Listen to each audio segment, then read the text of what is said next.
This is Hannibal here from thehannibaltv.com. And joining me today is the more reliable half of the former WWE superstar Dick's tag team. And he's also a four-time Ohio Valley Wrestling tag team champion, Tank Toland. How are you doing today? Hey, it's good to be here. Thanks for having me on, man. You're looking as jacked as ever. Are you still wrestling? I have some shows that I'm lining up soon, and just working on that.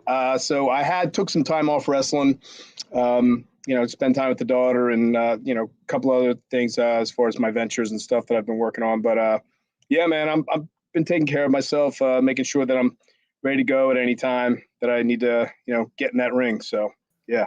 And you got the purple hair going. It's funny. It's actually the computer. I don't know why. Oh. Yeah, I know, right? Isn't that crazy? Look at that. Yeah. It looks purple, right? I don't know. Yeah. I thought But it you know may have what? been I'm actually kind of liking it. I might go with that. Yeah. Yeah, maybe a new gimmick. Yeah. So what sports did you play before wrestling? Obviously, you were a bodybuilder. You had that massive physique. Right. But what was your athletic background like? I did a lot of played baseball, football, wrestling through my early years up through grade school, high school, and then didn't do anything like that in college. I was focusing more on my studies. Just did intramural stuff there, but I always started working out when I was like 11, 12 years old. I knew I wasn't going to be the tallest guy, so I wanted to try and be the widest if that was possible. So basically bodybuilding was always a part of my life from the time I was a little kid, watching guys like, Arnold Schwarzenegger, and then of course Hulk Hogan, which was one of my big influences as far as wanting to, pursue wrestling and, live that dream. So I've been very active throughout my life, and then, dabbling in, stuff like, mixed martial arts, boxing, things like that as well. Did you ever end up having any MMA matches? No, I didn't actually do it for getting in the ring. I think this face is just too pretty to get punched, to be quite honest. But no, I just trust me, I'll be plenty self-deprecating soon enough. But yeah, no, I just, it was more so for just because I had a passion in the sport. I liked watching it, and it was, it's an incredible workout, and it takes a lot of dedication, and it's just something I really wanted to dive into because it was fun. So that's the main reasons I did it for just the pride, how much joy I found in it, and also just to get good exercise in. Now, I know you were discovered by WWE through an Ohio Valley Wrestling open tryout camp, which this was the days before NXT, and that they would actually do these monthly or bi-monthly group tryouts where they would fly all these people out. ECW and WCW had just closed down, so there was lots of talent, and it was a lot harder to get in the business. So how long had you been wrestling before this camp, and what made you want to apply for it? I first joined the Monster Factory, actually, is where I got my start. I had been watching wrestling and practicing the moves on my little brother since I was a little guy. And then, did it through high school and college as far as just practice and stuff, watching TV and rewinding the VCR tape until it wouldn't work anymore, just practicing the moves and all that stuff. But being formally trained, it wasn't until I think it was like October of 2000. I started at the Monster Factory. It was the closest place to me when I graduated college with my teaching degree. I thought, I want to be able to, do this as a hobby, possibly. At the time, I didn't know, if it was even possible to make it to the top, even though it was my dream. But I found whatever, place was legitimate and close enough to me to train. And it just so happened one of the best places that you can go was the Monster Factory, 20 minutes away from where I lived. So I was teaching during the week, and Thursday, Friday, Saturday, Sunday, I was going and training at night and the weekends wrestling. So that's when I got my start. Who was running the Monster Factory at that point? I know it's under fairly new management over the past 5 or so years. I think they have a new show coming out on Apple TV.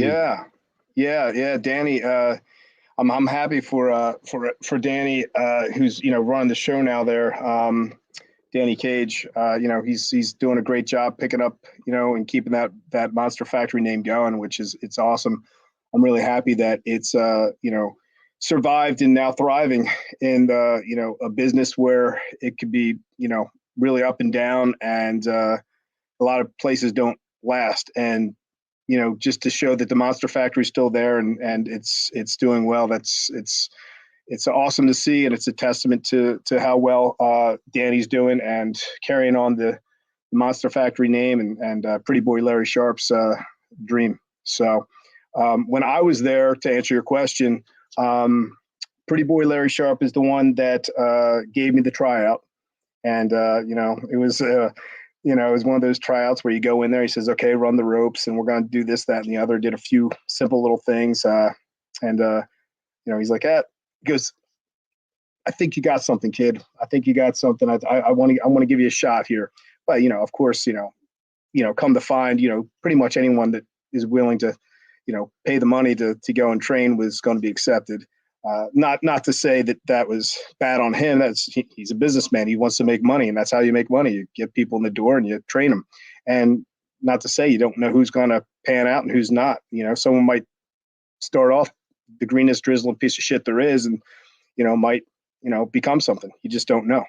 So yeah, that's how I got my start. And the main trainer there at the time was a guy named Ed Seeley, who was I think he was from Manitoba, Canada, if I'm not mistaken. And he was I think he went by Ed the Razor, Ed Atlas, up there, and I don't know, but he was one of the guys that was training me at the time, and it was very interesting. He's a very interesting guy, and a character, which you run into a lot of those in the wrestling business.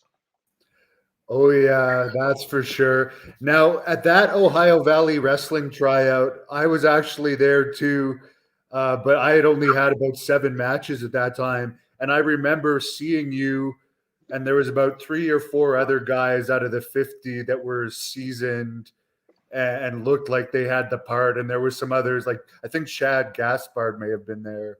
Yeah, I'd say the most seasoned person that was there was actually Christopher Daniels. Obviously he'd been around for a long time, didn't really need to do a training camp per se.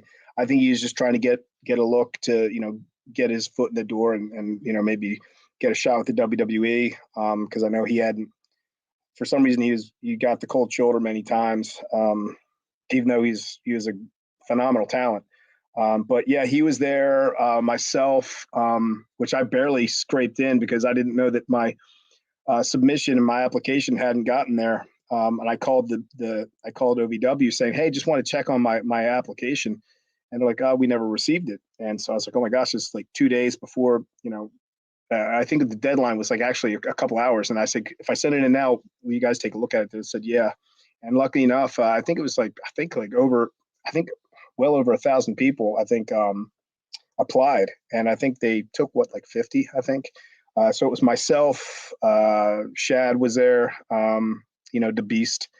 Let's see, Jillian Hall was there. Mike Mondo was there. Man, so many Bradshaw was also there too. I remember he was already there, but he was like watching, and I remember him saying he wanted to see some potatoes and stuff on the side. Classic Bradshaw, stirring shit and doing what he does best, talking shit, stirring shit, anything that has to do with shit, he's involved. But yeah, I remember he was there, and Ron Simmons was there at the time. I remember they were there again when I was actually in OVW working shows, because I had a little thing with them in the back of a ring truck, which was part of the ribbon, but it was fun, and it was a good memory, even though it was at my expense. But yeah. Okay, so before we get into that, how did the process go to actually get hired? Because that tryout camp, I remember, it wasn't necessarily to get hired, but it was to be non-contract in OVW. Were you hired straight out of that, or did you have to go non-contract for a while? It was really I wasn't hired right away. No one was. You're right. It was it was basically to get the shot to come up to OVW, get trained by Rip Rogers and be in the contract class, which I think they took out of the 50 people, I think they took like 10 of us.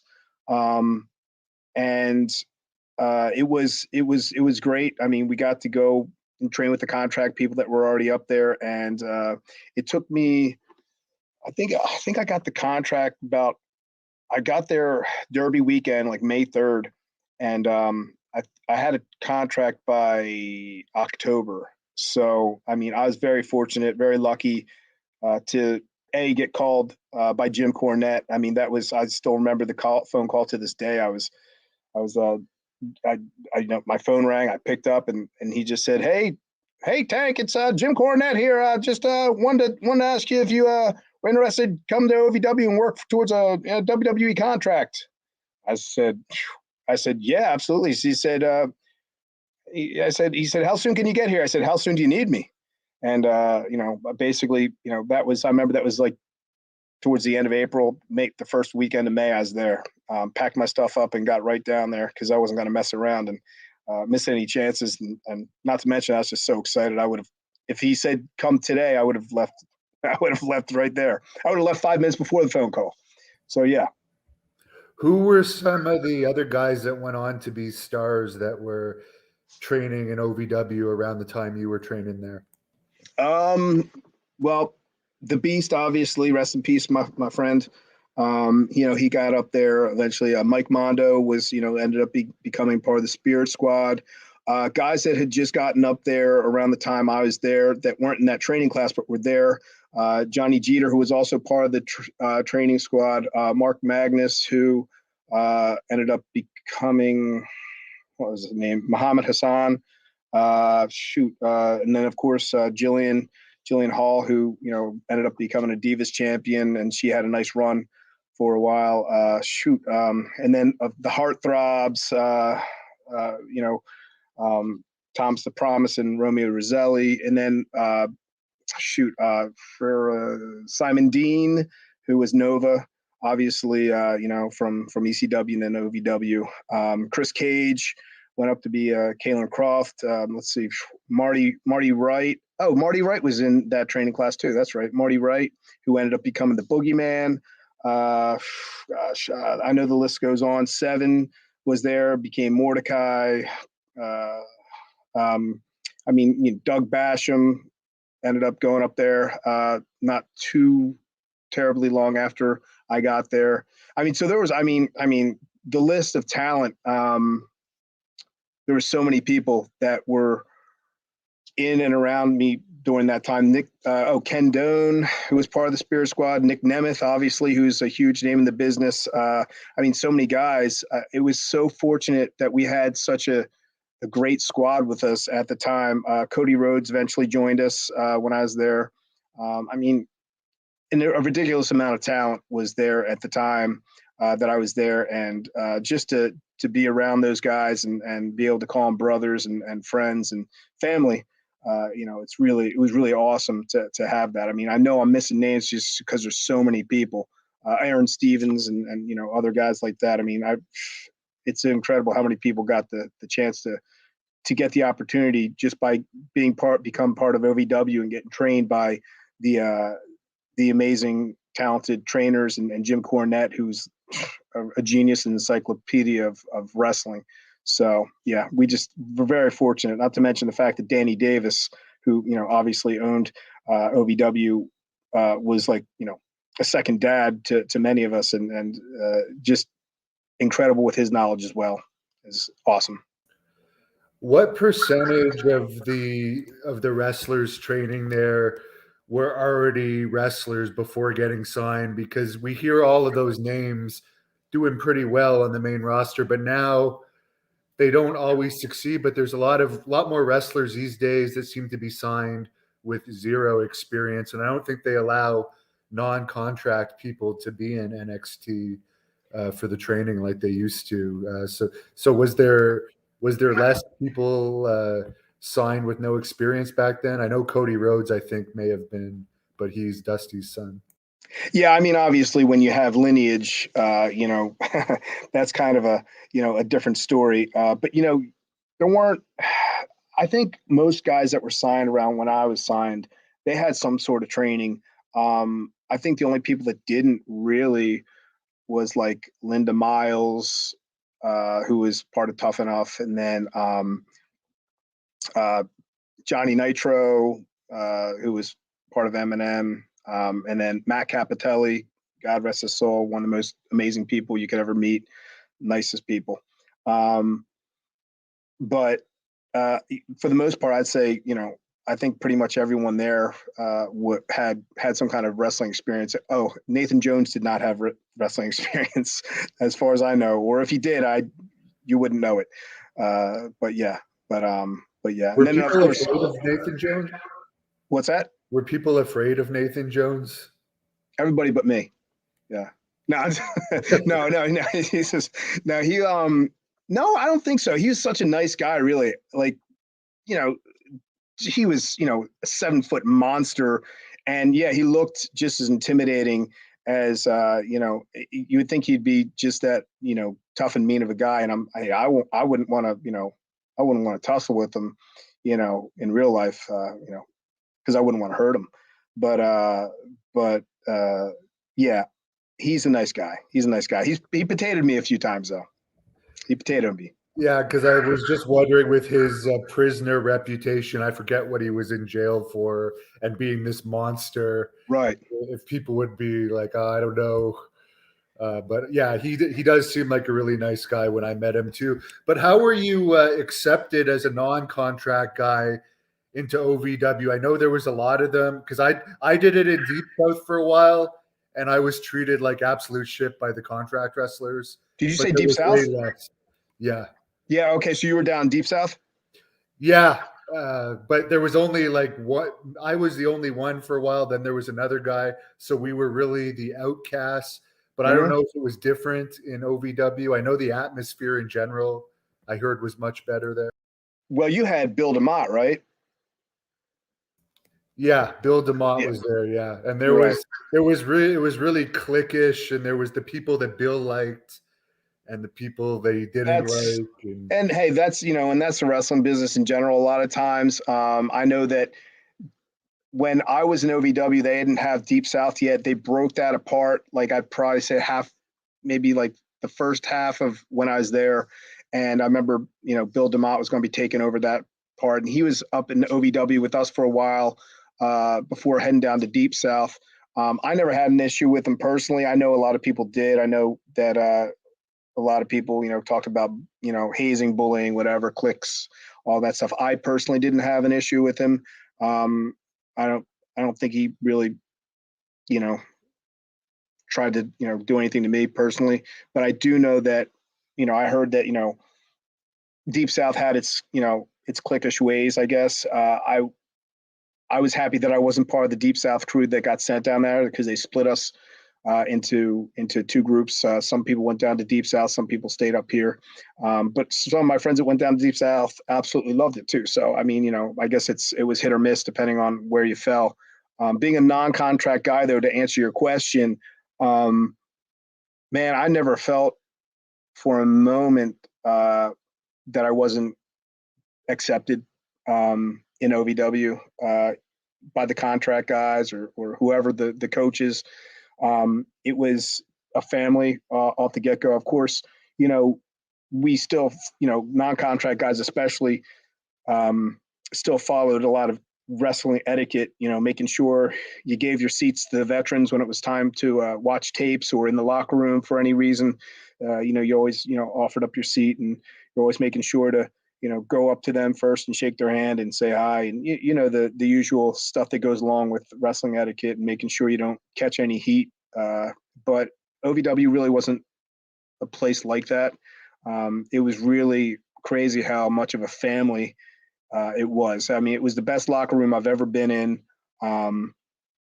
Ring of Honor was the other locker room that I'd say was really cool with, being a good knit of people that, treat each other with respect. Actually, the only bad locker room I'd ever been in really was WWE. And that's not me crying. That's just, it is what it is. I mean, it was just the time I was there was kind of a little bit of a weird time to be there, and a lot of people with insecurities and kind of just a different atmosphere. Could you have seen with the way that the bullying was back then? And we've heard it from so many people, and we'll talk about your personal situation after, but like a guy, if like Kevin Owens and Sami Zayn had come in at your time with the way that the bullying was, do you think it would have turned out the same way for them? Yeah, I mean, hey, everybody's different. I got to say that, I really don't feel like I would have caught any kind of heat. I tried to fly low under the radar. Unfortunately, it was just my tag partner didn't. We can get more into that in a little bit. But to answer your question, someone like Kevin or Sami, they're their own people. I don't know how they would have interacted with people or stayed under the radar or anything like that. But it was tough when you were going up there and you're a new guy, just to try and do the right level of fly under the radar, but still make yourself noticed in a good way. So you're not going to get, overlooked, but you're not going to get looked at where they're going to say, we got to go after this guy. So it was a really fine line. You're walking a tightrope, and it felt like it. You're like in a 7-ring circus, and you're on that tightrope and feeling the pressure, constantly. And there wasn't really camera phones back then. The photos were just coming out. But now, like, a lot more of that hazing and stuff would have come out to the public a lot quicker, and the WWE would have had to do something about it, where it seemed like they looked the other way. But you were mentioning something in OVW with Bradshaw that was more of a friendlier hazing type thing. I'm just saying that he wasn't attacking me personally. He was just having fun. And, him and Ron Simmons, we were doing a show somewhere out in I don't know if it was Muncie, Indiana, or somewhere out in Indiana within driving distance from OVW, Louisville. And we were coming back, and it was early spring. I'd probably just started there. So it wasn't early spring, but it was probably like mid spring, but it was a chilly night. And, I remember we were heading back, and, I was in the back of the ring truck because there's no more room in the cars. So, Bradshaw and Ron Simmons were driving the ring truck. And I just remember sitting back there with another guy, the Prophet, and,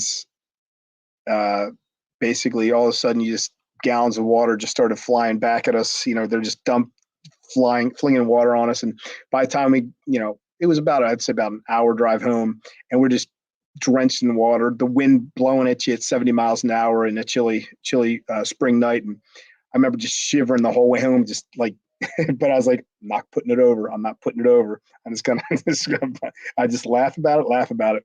And that was it. And, it could have been worse, but didn't complain one bit, and it was just part of the experience, as far as I'm concerned. Yeah, that seems like fairly normal stuff that you would encounter in the business. Yeah, no big deal. So as far as getting called up to the main roster, I understand in OVW you had different tag team partners. James Snelling, huh? Yeah. I love you too, buddy. Sorry, go ahead. Oh, it's okay. At what point in time did they team you with Chad? The wrong time. If you want the short answer, no. Basically, I was wrestling with Chris Cage. We had a great thing going with our tag team Adrenaline, and we were big baby faces and loving it. And it was just awesome. It was a great time. Had a lot of success with that. And it was sometime around when Chad got signed.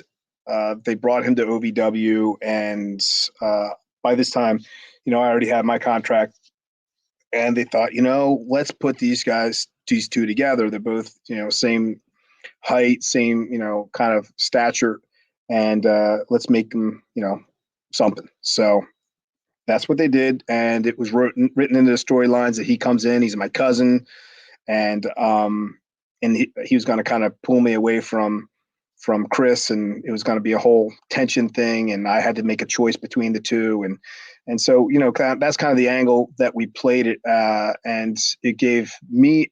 I will say that it was great in the way that it got me the opportunity to become a heel, which I wanted to do so badly, because I pretty much my whole time I had been a babyface from the first day I started training. I guess it was because my look, and I was a shorter guy in stature, so I could always be like the giant killer type of guy. And when I got to finally become a heel, I thought that was great. It was great doing a heel turn, especially doing it on Cage, because we had such a good chemistry and good time. And I thought this was going to be great, because now Cage and I could start working some great matches. And lo and behold, it wasn't long after I turned that I tore my bicep. And so then, that angle we still ran with that angle, but it was kind of me doing it from, a position of not being able to work for a few months, but or at least 8 weeks. Yeah. So I know when I was talking about this on my news update earlier, Kenny Bolin posted a comment saying to ask you about him. Do you have any comments about him? what a piece of junk that guy. No, I'm just kidding. No, Kenny. No, Bolin. He's the moneymaker, man. It's Kenny Bolin. No, he was always cool with me. He always was super friendly with me. Good guy. He really loved the business. He he was definitely a character. I loved hearing stories about him and some of the things he'd do, which is it's pretty funny. But yeah, he's definitely a good guy. I know he's polarizing. Some people love him, some people can't stand him. But sometimes I think people get mixed up with the character he played versus the person he was. And backstage, he was always super nice to me, always cool. And I wish him nothing but the best. And I understand you took the first ever RKO from Randy Orton in a match. Yeah, that was pretty cool. It was before it was the RKO, of course. It was actually, it was funny. It was my second match, my second TV match. The first match that I had was I had just gotten to town. I guess I got to town that Saturday. That Wednesday, they actually gave me a match. It was the first dark match before the TV show started, and they put me in there, and I did a good job, I guess, because the very next week they put me in there with Doug Basham for the heavyweight title. Obviously, there's no chance in hell I'm winning the title.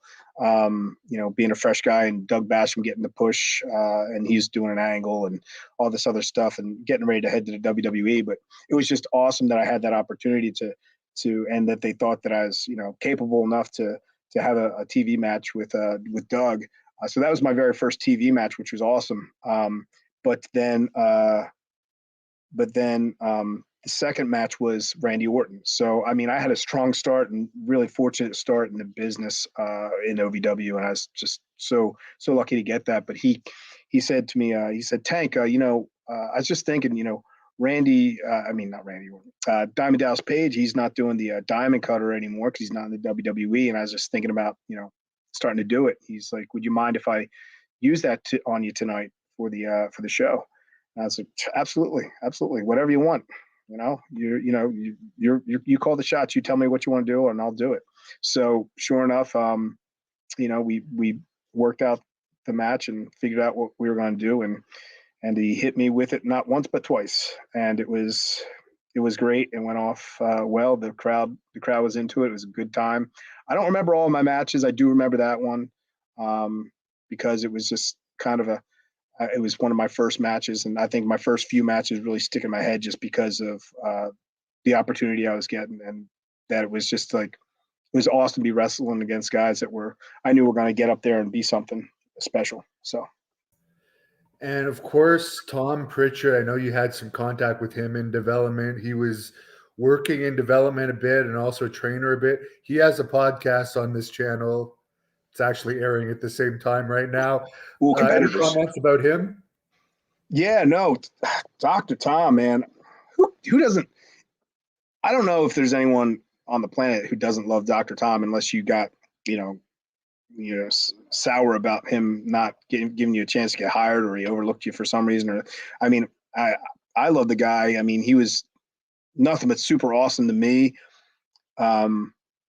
He was the one that called me and offered me the developmental contract. He was one of the guys that was there at the training camp. I will say this though, man, as nice as he was, and I know he was super nice and not like towards me, not a bad bone in his body or anything like that. I know it had to be because of the position he was in, and the fact that I just wanted a contract so badly and I didn't want to screw it up. And every time I talk to him, and I don't know why this is, it's never happened with anyone in my entire life. Anytime I ever talk to him about, working on getting the contract or ask him questions, or I would get so freaking nervous. I mean, I'd never been so nervous in all my life. I actually would get so nervous, I'd actually start to tear up. And I've never said that before to anyone, so it's an exclusive. But no, I for some reason I would get so nervous, I would and anxious. I would start talking to him, but I'd start tearing up a little bit, and I was like, "What the hell's wrong with me?" And it's never happened since. But I think it was just that I wanted that dream so bad and wanted the contract so bad, and just wanted the opportunity. That he was the guy that was basically the bouncer that was either going to let me in or kick me to the curb. So, yeah. Now, I've wrestled your partner before, Chad, and I've been around him a little bit, and I've had interactions at two various times. A few years ago, trying to do an interview with him, he was very flaky and like weird. What? Then he seemed to have it more together now and was preaching the Bible to me, and then flaked out again. So I could understand that meeting this guy, if he was like that back then, that you'd be like, I don't know if I want this guy as my tag team partner, because he just seems a bit out there, not necessarily in a bad way, but like Yeah. strange. Yeah. No, I mean, look, and it's taken me many years to kind of, I guess, not feel so bitter or salty. And sometimes I'll still admit at times I do, because I feel like things would have been different if I had a different situation as far as tag team partner or being solo or what have you. When he came to OVW and he had that grin ear to ear 24/7, and it was just him trying to be positive all the time. It was like kind of like unsettling, and I think, and it wasn't just me; it was other people, and because when you're that smiley all the time, it's either you're not being genuine, or maybe you're batshit crazy, maybe a little bit of both, or maybe you're just oblivious to things, or I don't know what it was, but I just never seen someone smile as much as he did. So it was definitely just kind of, for me, maybe especially being from the Northeast, maybe it was a little offsetting or off-putting, and not sure how to take him. I know he's not a bad person, and I think 90% of the time he means well. There was a couple things that he did that rubbed me the wrong way, like going behind my back and talking to Stephanie about some character stuff that I didn't appreciate. without him talking to me about it first, since we were a tag team. But yeah, I don't. He was just flaky, and I kind of got that feeling from the start, and kind of hard to get through into his head sometimes. Try to talk to him, so it frustrated me, and a lot of people knew I was frustrated. So much so that it got pretty much written into the DNA of the tag team of the Tolands. That when we were the Blonde Bombers, the Tolands, he ended up being my annoying cousin Chad. And you could just see me always yelling at him and barking at him, which was probably pretty much what I do to him a lot of times backstage too. Not to be a jerk, but it's like sometimes you try to talk to him at first, and then it's just like either in one ear, out the other, or it's just bouncing off his head and not going in to begin with. So yeah, I mean, hey, look, it is what it is. He's not a bad guy though. I don't really hold anything bad against him at all. I wish him the best. We went through some crazy times together, once we were up there, but mainly because of him. But hey, yeah, like the other weird thing about it is before I was expected to interview him, I watched a few other podcasts he's done, and it seems like he can't even remember some fairly big events, like the one where he locked the Undertaker and all these stars in the bathroom. They're asking him about it because I guess you told the story properly, but he couldn't even remember. And it's like, how do you not even remember this? well, he had a decent amount to drink those 2 nights, but I don't think so much that he was blackout drunk or anything and couldn't remember. I think also, it was an embarrassing moment for him and a tough moment for him to go through at that time to begin with, let alone, talk about it on podcasts and interviews, even if it had been years later. But, so yeah, I know he kind of falls short on some of the details that I know for a fact happened because I was 100% sober, and B, lived it myself and could tell you every little detail, because it was part of what ended up part of my demise in the WWE. So yeah, I think he just does. I think a lot of it's embarrassment, and hey, look, I don't think he should be embarrassed of what happened. It wasn't really, is it his fault that it kind of got brought on him? Yeah. But it is what it is. I mean, if it wasn't for that, it might have been for something else he did. I think they're, especially when you're on tour, they're always looking for someone to mess with you. And if you become the target, it's not hard for them to keep stirring it until something happens. So, yeah. So as far as the backstage stuff, that I think the worst part of it was the bathroom incident, which I'll ask you about, and then there was some sort of physical altercation. But how did it start? Was it gradual? Was there certain people that were hazing more than others? Because I think it was Benoit, Bradshaw, and maybe the Undertaker. There seemed to be three of the main ones that night at the international tour. Yeah. So the way it started was basically we were getting ready to go on tour. The Dicks had just started, and the Dicks had just started their whole thing, and so now I'm James Dick, he's Chad Dick, and I'm just saying to myself, holy shit, how did we become the Dicks? We were supposed to be freaking weapons of mass seduction or something else, or we were supposed to be Simon Dean's henchmen, but all of a sudden we became the Dicks, which is, it is what it is and crazy. But so being the Dicks, and we were wrestling stripper, Chippendale, whatever you call it, Chad thought, hey, we should really learn how to dance better. And I don't know if it was just in his mind, I know you'd heard the story already, but he said, hey Tank, I'm gonna go dance with this guy over at his house and learn some dance moves. He's a stripper, and we're gonna learn some moves. He's like, you're coming, right? And I'm like, no, I'm not coming. And he's like, why not? I'm like, Chad, I'm not going to some dude's house and dancing all night. If I want to learn how to dance, I'll watch YouTube or, whatever I need to do to to learn, but I'm not just going over some random guy's house and dancing. And so he went and danced until, I don't know, 4 whatever o'clock in the morning, the day before we're leaving. And he shows up to the airport, and he's like, Tank, you got to check this out. And he's holding the camcorder, and, he shows me, and it's him and this dude just dancing. And I'm thinking right off the bat, I'm like, holy shit. Chad, do not show anyone that tape. You will get destroyed. And by you getting destroyed, I will get destroyed, because, tag partners, it's live and die together. That's how it works sometimes. So I said, please, whatever you do, just don't let anyone see that tape.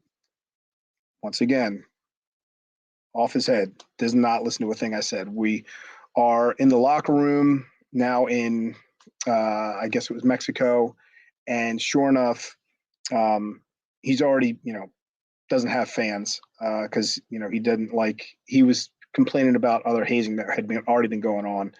And next thing you know, I see someone holding the camcorder and laughing. And then that it was probably like Joey Mercury or something. And then it gets handed over to so-and-so, and then to Benoit. And from Benoit, it goes to freaking JBL. Then JBL goes to Undertaker.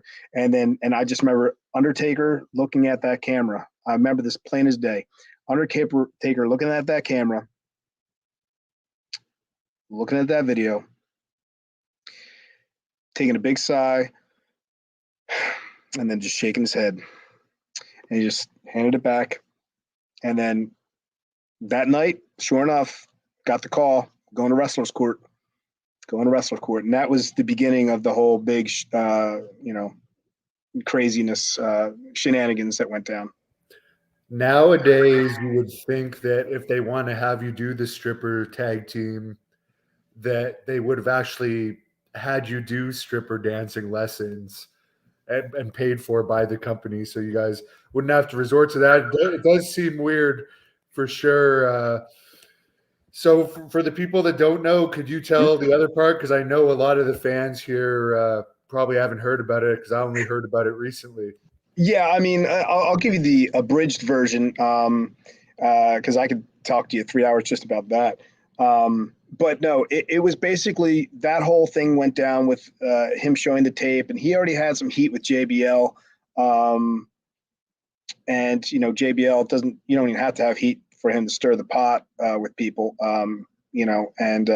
So basically, I remember a couple other things that happened before that, where we were getting hazed, and eventually Benoit came up to me and said, "Hey, Tank, you taken the hazing well. We're not.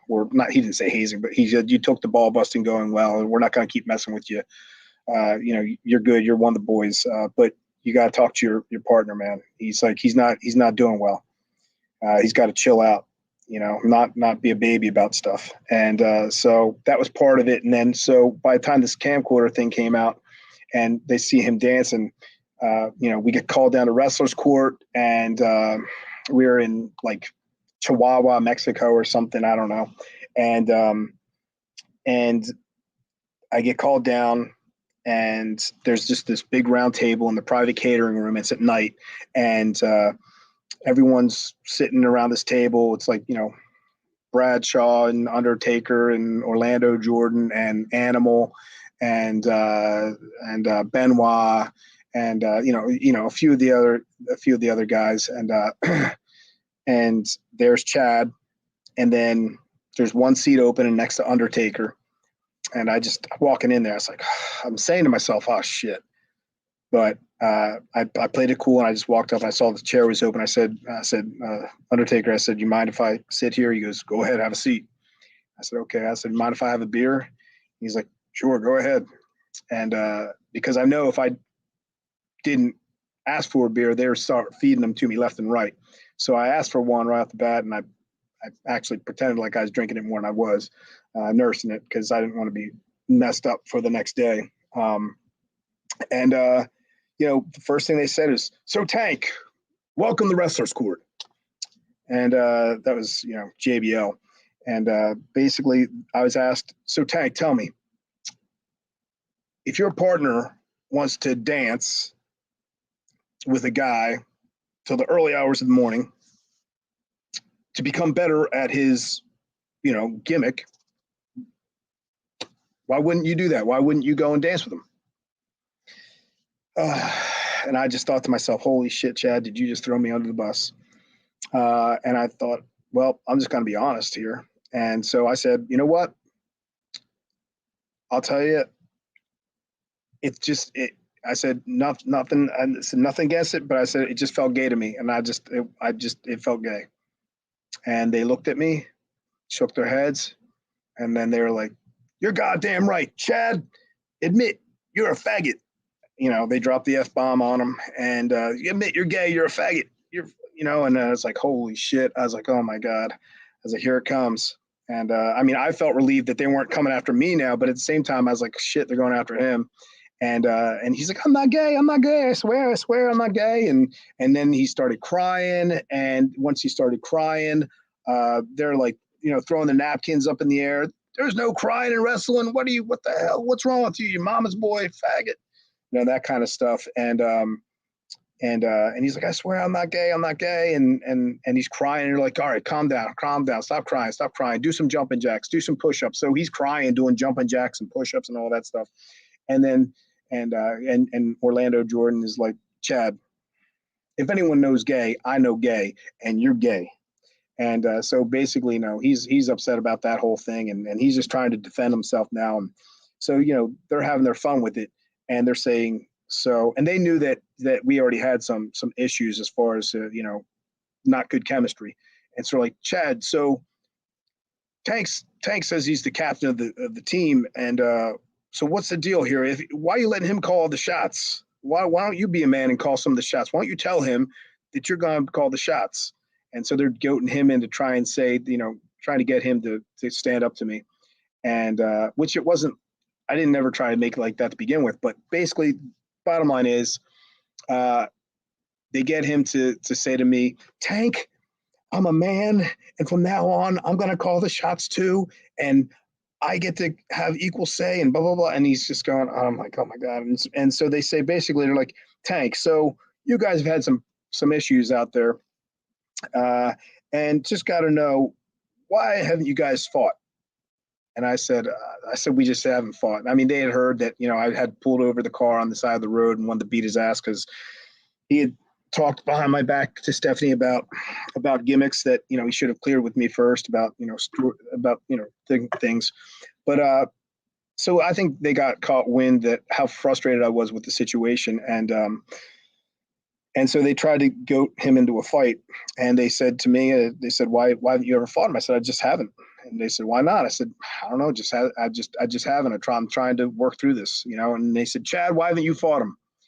And he's like, I just haven't. And he's trying to, say, and then he goes, tell me why. He goes, I'll tell you why.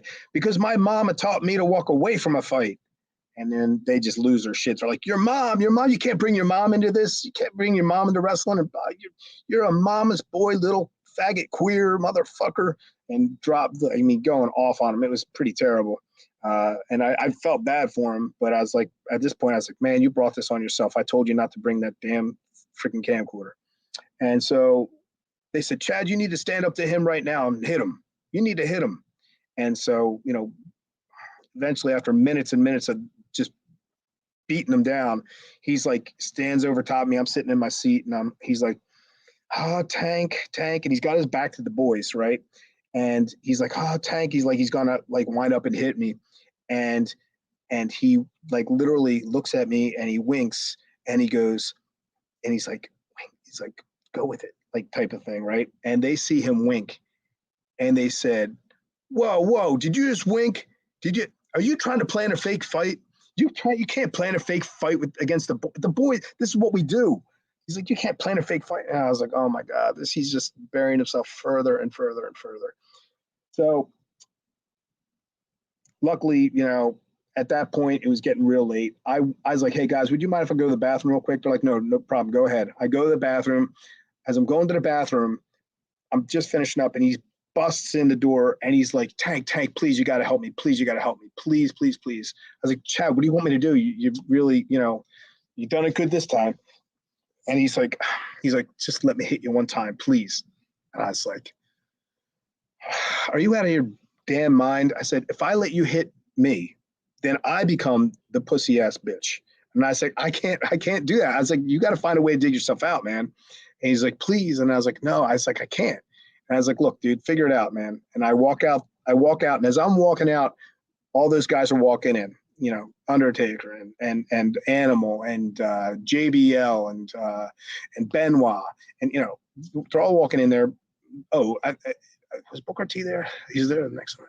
But anyway, bottom line, they all walk in, they're going to the bathroom, and I'm waiting there. Now I'm waiting right outside the bathroom. There's an elevator, and I'm just waiting there, hoping that they'll say, all right, let's wrap this up and call it a night. So I'm waiting there, and Chad's once again begging me. And to this point now, I shit you not, he's on his hands and knees looking up at me and saying, please let me hit you one time. Please let me hit you one time. And I felt so bad for the guy. But at the same time, I was like, this guy, there's no getting through to him. I was like, I'm like, you're in for it. So he basically is begging me, and I'm wondering, like, where are these guys at? Like, why aren't they out of the bathroom yet? And then, meanwhile, as you heard the story, but for those who haven't, they're in the bathroom, and Undertaker goes to open the door, and as he goes to open the door, looks back at the guys and said, little bastard locked us in, which from what I understand was they started dying laughing. He went from being so buried to like just being over as a motherfucker, right? I mean, he was over. They loved him. They thought that it was great. He turned the tables. That's all it took for him to do was to turn the tables for him to do that because they thought it was awesome. But the one person that hadn't gotten locked out was Orlando Jordan, and he was going to the bathroom. He saw it was locked. He unlocked it, and they came out. And when they came out, they saw Chad up down on his knees begging me. And so he went from being down, buried, to being over, to going even further down than ever before. And that was that. And then they're like, all right, this is pathetic. And so let's call it a night. So we all got on the elevator, and Chad's now just like, I mean, like inconsolably crying on the elevator as we're going up, and they're just like nudging him into him and bumping him. And I was just like, God, this is terrible. And I did feel bad for the guy, how bad he's being, bullied at that moment. And then like, they're all getting off. And then finally, like Chad's getting off at his room, and I go off because I said, I felt so bad for this guy. I was like, I'm scared what he might do to himself. It just seemed like he was in such a bad place. So I was like, all right, I'm going to go and calm him down and stuff. So went back to his room and said, hey, dude, like I tried to have a long talk with him, tried to calm him down and say, you can't let him get to you like that. So that's what happened that night, only to be followed up by a worse night, which led to the fight. So, which is a much quicker story. Yeah, just one question. That kind of shows that Benoit did have a bit of a darker side to him because he was, I guess, involved in that. Did you notice that Benoit had another side to him before that news came out about the murder?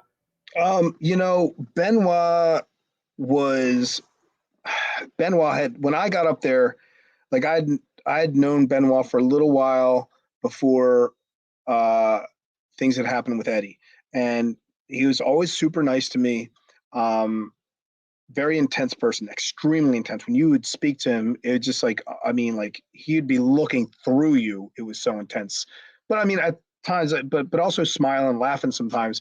But it was funny because he was always nice to me. But after Eddie died, that being like his best friend, brother, like he just was in a bad place. And that was when I was up there, and Eddie just passed when we were up in Minneapolis, and I just remember we had to go on a tour to Japan shortly after that, and I was working out with Benoit at the Gold's Gym in Tokyo, and I just remember we were working out, and we got on the elevator, and he just broke down on the elevator and started crying on my shoulder at, how sad he was and devastated by the loss. And I think he was probably drinking and maybe doing some pills. I can't say for sure, what he was doing, but I think he was under the influence of other things just to kind of kill the pain, like a lot of people do when they're so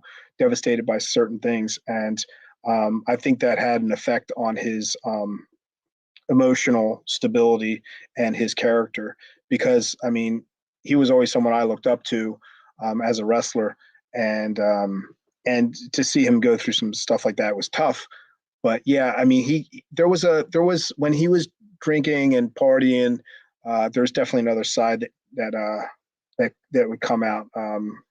There was a nickname for him, PUB, Pilled Up Benoit, which was, kind of something that was floating around by a couple of the boys. Not me personally, but it was just something I heard.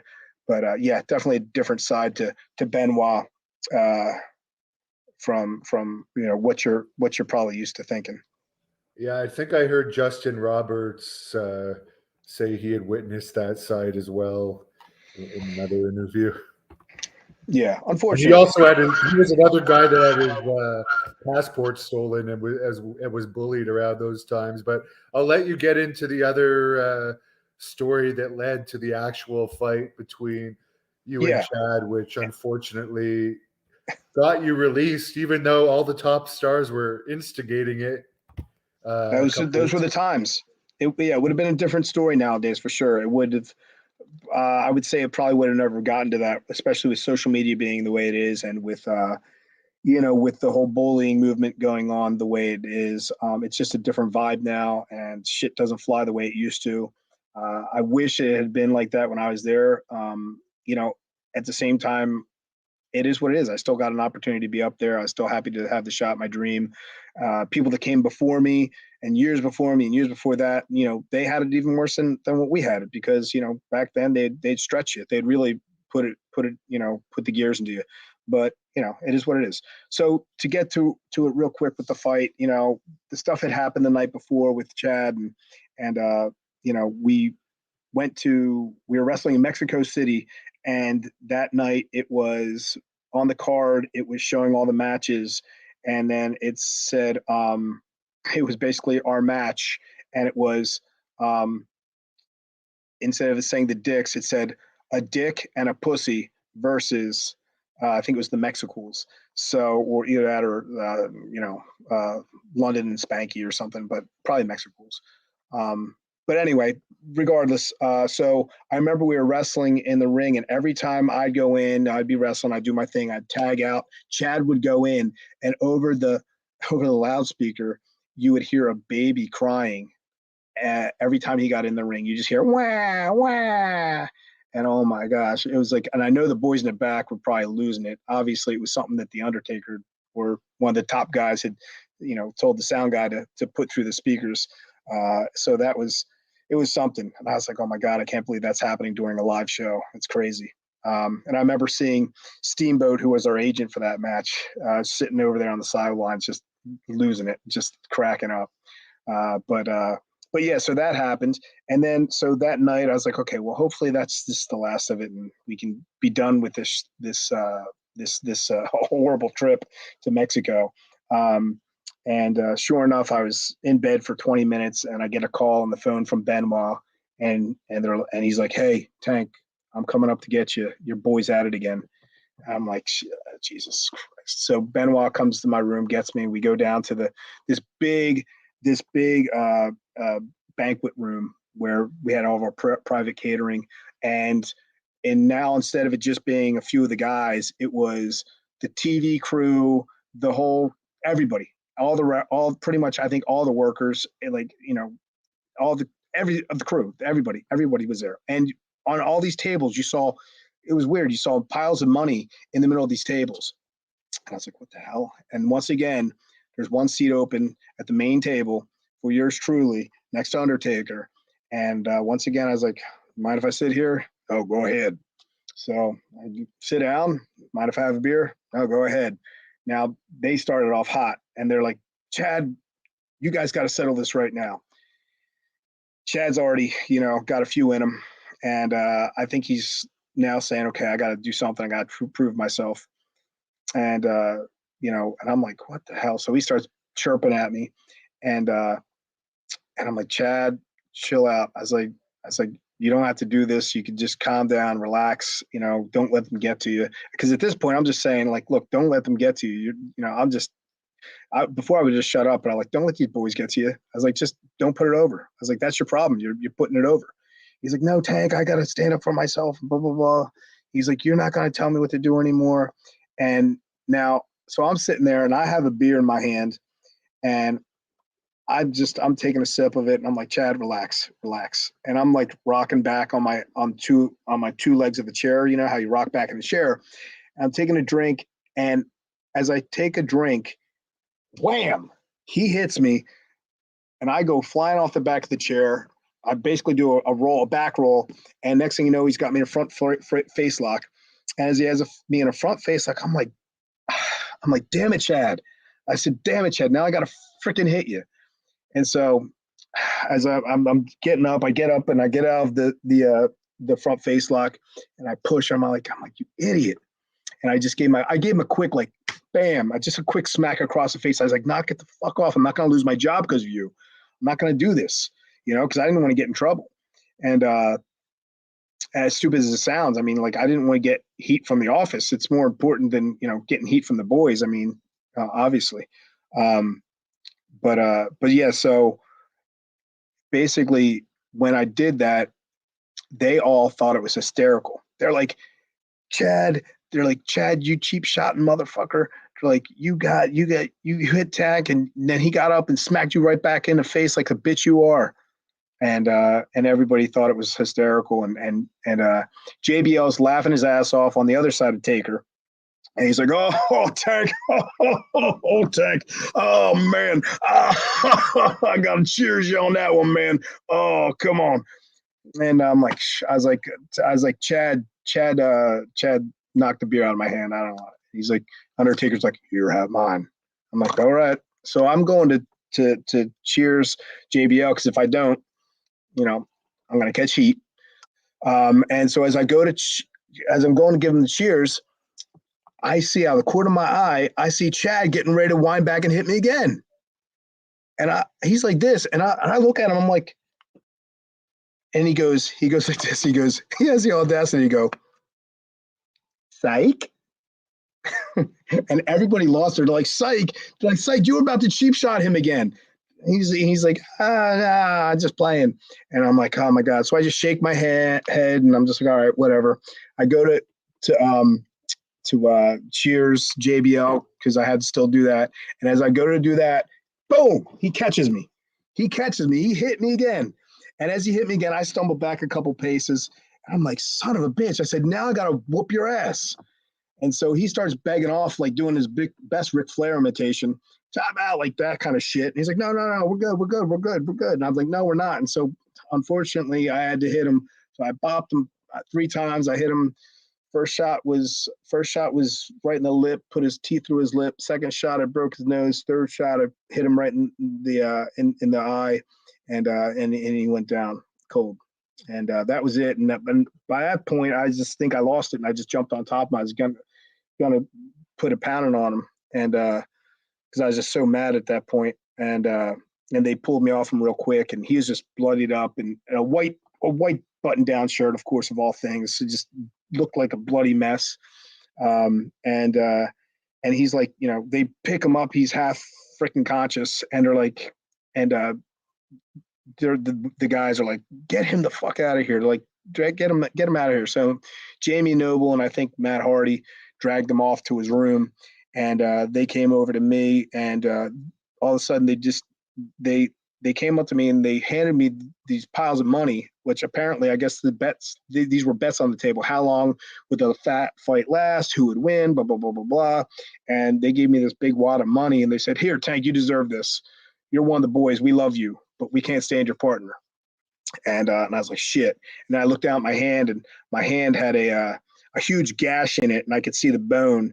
And I had torn a ligament and broke my finger. I got a boxer fracture, and luckily, seeing that everyone was there, the doctor at the time was there, and he goes, "I had a feeling something was going to happen." And he goes, "All right." He goes, "Let me take a look at it." He's like, "Yeah, you tore a tendon." He goes, "Who here wants to see me do a tendon repair?" And of course, all the boys are like, "Yeah, I do." And so the funny part was I was actually scared to get the needle into my into my hand for the Novocaine for them to do the repair right there. So, which was, of course, we're in Mexico City. It's a banquet room. I just punched someone in the face, and their teeth. I put his teeth through his bottom lip, which what cut my finger open. So, of course, this is sanitary. So he repairs the tendon right there in front of all the boys watching, and I'm just thinking, don't be a pussy and cry when he gives me the needle. And I didn't feel a thing. I was too jacked up with adrenaline, but oversharing. But anyway, stitches me back up, and that was it. That was the night, and I was just like, get me the fuck home. So later on, I almost lost that finger from an infection 2 weeks later, but that's another story. When I was in Japan, yeah. So. Was that before or after you were released? What's that? The finger? Yeah, the infection. Oh yeah, that was I was still under contract. I was still under contract. Yeah, so they had to pay for it. But yeah, so yeah, that sucked, man. That I just had I had a bad feeling from the time I was one of the dicks. Was they decided I was going to be one of the dicks? I knew it was going to be an issue. So hey, it is what it is, though, man. What are you going to do? So how did they go about releasing you? Were you were you still continuing the tour and wrestling a bit before they called you in over the fight, or what was the reason given? I did. I think I did one more tour. It was like I think because I was already scheduled, and I guess I was. I did another. I think I did another show. Yeah, because I remember our last match on TV was against the Boogeyman, which is we lost to the Boogeyman. He was getting his push, and so we were his cannon fodder for that, and then. Wasn't I think it was right after that week of TV, we got the call. It was sometime in I think February, and just got the call. We were on a 3-way call. I was in my car and Chad was wherever the hell he was, probably at the dancer's house. I'm just kidding.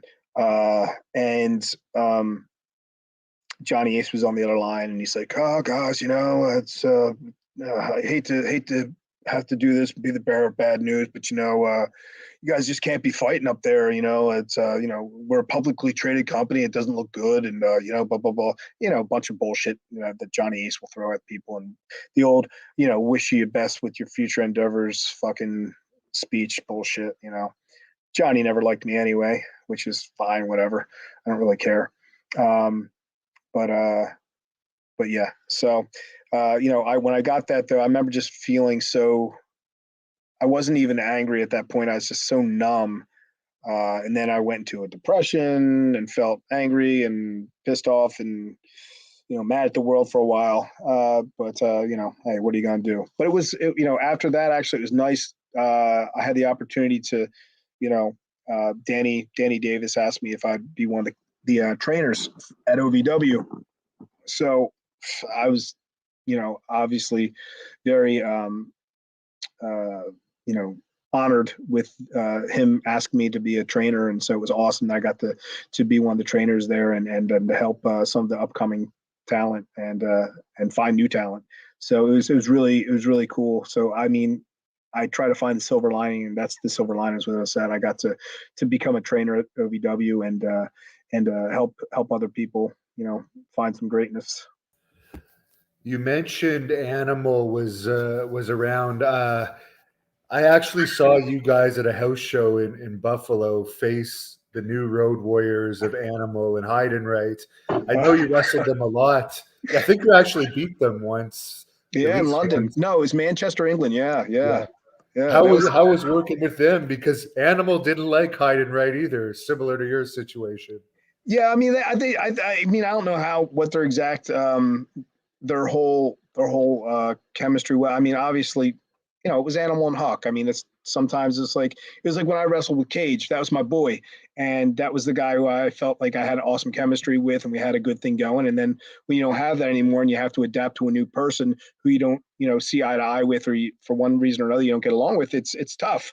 So, Animal was a super cool guy with me, obviously a legend in the business. One of the best tag teams of all time. And so I was just honored to be able to be in the ring with him, even if it was just one half of the original team. But I will say, who's the stiffest guy I ever worked? Okay, I can answer that. Sorry, people pop up at the bottom. My ADHD just goes there sometimes. But anyway, to answer your question, Animal was cool. Heidenreich, super super nice guy, and I know they might not have had the best chemistry together. They tried probably just as hard as I did with Chad, and it is what it is. But working them was cool. I will say at that house show in particular, like I said, I don't remember all my matches, but I do remember that one up in Buffalo, or was it Buffalo or Syracuse? I think it was. We say Buffalo, right? It was Buffalo the night that I saw it. Yeah, we were in Buffalo and Syracuse. But I will say that I remember both those nights because I took the finishing move from them both nights. And Heidenreich, I'm up on top of Animal's shoulders, and as I'm up there, I see Heidenreich up on the top rope, and I'm thinking to myself, okay, man, I just nice and easy, buddy, nice and easy. And he comes down, and I mean, all of a sudden, wrestling was real. Bam! I mean, he hit me so hard off the top of his shoulders. And I mean, he hit me and my head went to the side. I got a stinger down my arm. And I still remember that fire that I felt like, I mean, I'd played football my whole life. I never got a stinger like that. And I just remember laying on the ground.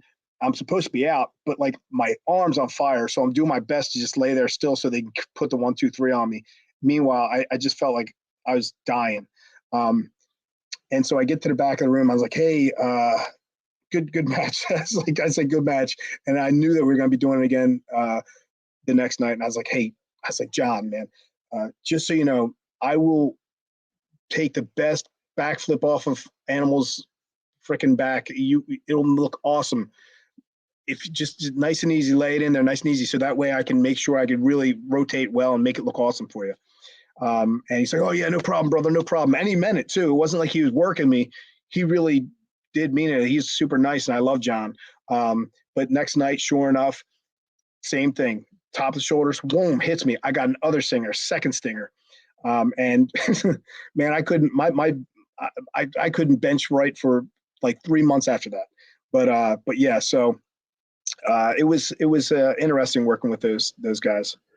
I actually wrestled Heidenreich a couple times, and one of the times that he gave me the clothesline, it wasn't the Doomsday device, but Right. it was just a regular running clothesline. I actually saw stars. Oh yeah. Like, Oh yeah. Yeah. Yeah. the dots were all over my eyes. Yep, I've seen the dots a few times, more than my fair share. But that was 2 of the nights, and then I remember getting kicked by London one time, pretty good. That had me, London and Spanky at the same time. They gave me like a double kick at the same time, and that had me seeing stars, which was fine too because it looked good in the end. And then the other one I definitely remember seeing stars is when the Undertaker choke slammed me. When he made his comeback, when he's getting ready to go against Randy Orton, and he had been gone for a while, and he came out, and we were all in the ring, and he's took a few people out, and I was one of the people that I was the first guy after he gave Simon Dean the big boot, he came and choke slammed me, so it was pretty cool. I was it's an honor to say I got choke slammed by the Undertaker. I remember him saying, I need to choke slam someone, and he said, who can get up? And I said, I can get up. I'll get up for you. I got ups. And because I was a short guy, but I could slam dunk a basketball at that time. So I was like, I'm gonna get myself up for this guy. I was like, I'll take it. And so he said, okay. And so sure enough, he picked me up. I was up there, and man, I swear, if I wasn't a basketball getting dunked right there, man, I think at that moment I'd never been hit so hard. But hey, it's cool. And my friends still bust my chops to this day when they send me the clip online. And last thing I'll squeeze in here to ask you about, you Yeah. mentioned you were in OVW at the same time as Boogeyman. Were you there for the infamous Jim Cornette Santino thing? Which one? Which one? The Jim Cornette? What? The slapping of Santino with Oh, God. I mean, I was like a couple feet away. I was probably the closest person to them, actually. Funny enough. I was there. I thought you were going to say when Al Snow asked him how old he was. Because yeah, when he he, wasn't like he aged really well, didn't he? oh my God, the dude is timeless. I mean, first off, he's an awesome guy. He's actually one of my traveling partners when I was on the road, and we'd always have to find a bait shop so we could pick up live worms, and but I mean, such a nice guy. He's a prime example of someone that is very athletic, didn't 100% find the fluidity of working as a technical wrestler, but he just had such an amazing character, such charisma, and just he loved the business. He loved everybody. I mean, he's still to this day. I hit him up on Facebook. We, message me and each other, and I'm like, I love you, buddy. He's like, I love you. He loves everybody. He's just an awesome dude. But yeah, he's someone that's timeless as far as his age, and he was one of those guys that he wasn't the best technical guy, but he used everything he had to become successful, and for that I say kudos to him because not everybody's able to do that. And Santino is someone that came, he was doing they tried to make him, at first before he, this is after he got slapped. They tried to make him like some real like technical tough wrestler because he has like a black belt in judo and all this stuff, and he's pretty badass in real life. But he didn't become a character until later on, just fucking around in practice, and they ended up saying, hey, this is a great character, let's go with this. And so that's how that worked. But Cornette, yeah, I remember Boogeyman was like basically it was one of his debuts, and he had to chase someone through the audience that took off. It was either like Aaron Stevens or someone, and he had to go through part of the audience, and that part of the audience was the training class, the amateur training class, and they're supposed to be there as part of the audience watching, and they're supposed to be like horrified and jump back as not to do it to the real fans. And I guess Santino didn't put it over enough. And from what I understand, it's because his daughter was right there, and he didn't want his daughter to get super scared or something to that effect. So I guess he didn't intentionally do it to screw over Boogeyman or to make the stuff not look good. But Cornette was really hot about him not putting it over to the extent as it should have been put over. And I get it. Cornette is very passionate about what he does, and I love him for that. But it lit a fire under Cornette's ass, and I just remember it was right outside the gorilla position. There's a room before the gorilla position, then we were in the office, and they were right outside that door, and Cornette was just lacing into him, bah, bah, bah, bah, bah, bah, bah, bah, and he just smacked the shit out of him, and we were we were just like sitting there like, holy shit. He just and I'll tell you, Santino just ate it and just looked at him, just ate it, and just was like, I was like, man, I see he's got some restraint. Because I mean, Santino could have just very easily snapped him in two, but Jim Cornette wouldn't have cared because that's Jim Cornette. He's crazy, and I love him for it. Yeah, what's going through your head when you see that? Are you like, should I try and stop this or Fuck no, fuck no, hell no. I'm minding my business. That's one of the bosses doing what he's doing. To an amateur guy, I'm just like, I'm out. I'm just doing my thing. I remember we were all just sitting there and watching. We were just like, but we were like, when he slapped the shit out of him like that, we were like, oh, we just kind of like looked at each other and went, holy shit, that just happened. So yeah. was he gone the next day, or was Jim Cornette around a bit after that? No, he's still around. He's still around for a bit. It was funny because, he was in and out a couple of times, and we had different trainers, and then of course Paul Heyman came in, and then there was a time where it was Paul Heyman and Cornette working together, and then it was just just one of the things where it was both of them going together. So I just saw one of the guys comments saying that I was one of the cool guys. Damn right, I was one of the cool guys, big pal. Damn right. But anyway, but yeah, so good storytelling, Marie, too.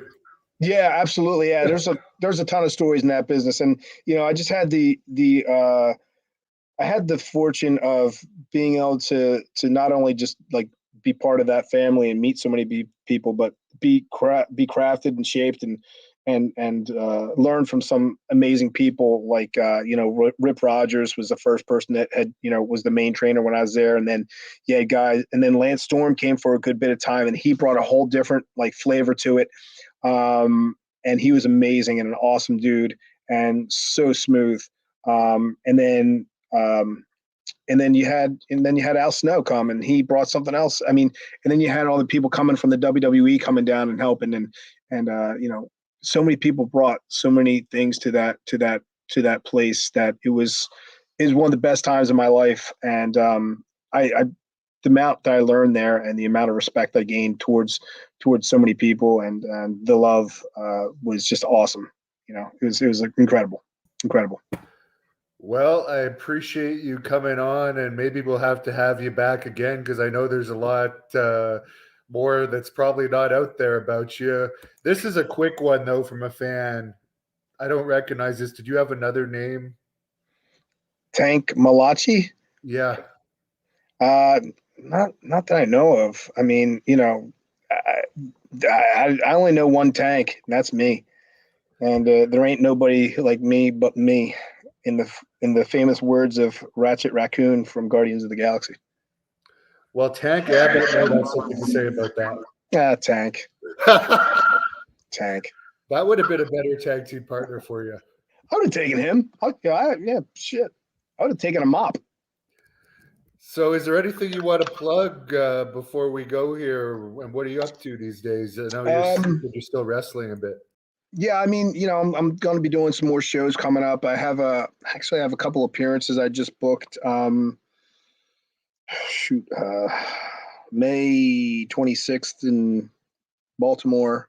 I can't remember I don't know the venue. And then another one in September. I don't know, a couple others. But I mean, basically I do custom apparel. That's one of my companies, apexcustomapparel.com. I do like custom apparel. Like I do gear for the guys, the boys with t-shirts or whatever, schools, gyms, all that stuff. So any kind of custom apparel I do. And then that's pretty much it. And getting into doing more voiceover work and stuff, that kind of stuff. Yeah, I can see you have quite a studio setup over there. Yeah. It's a lot of fun. I'm sure you're familiar with some of the stuff that goes into it all, doing a channel and stuff. Oh yeah. This is another quick one. Did you like your entrance music? I hated it. I hated it. Oh my god, it was so freaking generic. I mean, like, you got all these guys that got this freaking awesome music, and I get it. You got to earn it to have a badass song sometimes, but man, it's just like first off, the music did not fit with the Dick's vibe. I mean, we're supposed to be Chippendale wrestlers, and you're coming out to it's like, I was like, come on, man, we got it. I wanted to, my whole vision real quick was just to be more like a Ravishing Rick Rude meets Val Venus type of flavor, type of character, and it be kind of smooth and but funny and I don't know, just a lot more and that you couldn't do on SmackDown, unfortunately. And I told Stephanie my worries with that. So I was like, being on SmackDown, you guys are trying to be family friendly right now. The Dicks, it's going to be hard to make it because I had a couple of my promos. They let me write my promos. Luckily, I was nice. They were nice enough to let me do that, and they shot down a couple of them because they were too risque for TV. And then when finally one would go through, it would go to the center truck, and then they'd be like, you guys got to recut it. You got to take this out, that. And so it's like the most watered down, cheesy version of, what could have tried to have been something cooler if we had done it on Raw. on cable television versus network. For sure. And I know you're on Facebook. Where can fans follow you? Yeah, you can find me on Facebook. That's my main one right now. And then I have TikTok. I have a TikTok page as well. So I mean, just look up Tank Toland and you'll probably find me. Funny thing is I don't even know my own handle. So I don't even know if I'm Tank Toland _, Tank Toland, whatever. But I'm not a huge social media guy. I need to get more into it, push myself a little bit more, but maybe it's because I'm old. Can we see a double bicep? Oof. They look pretty big still. So you got this one right here, and then you got this brother right here. Not bad still for an old man. Still gonna get in the ring and whoop on some young guys. Definitely. Well, I'll let you close this off with whatever you want to say to the fans. It's been very interesting. Thanks a lot. No, I appreciate. No, first off, I just want to say thank you for having me on. First and foremost, it's been a pleasure. I'm always happy to do an interview and talk about the good old days and all the fun things that I've done and had the opportunity to accomplish.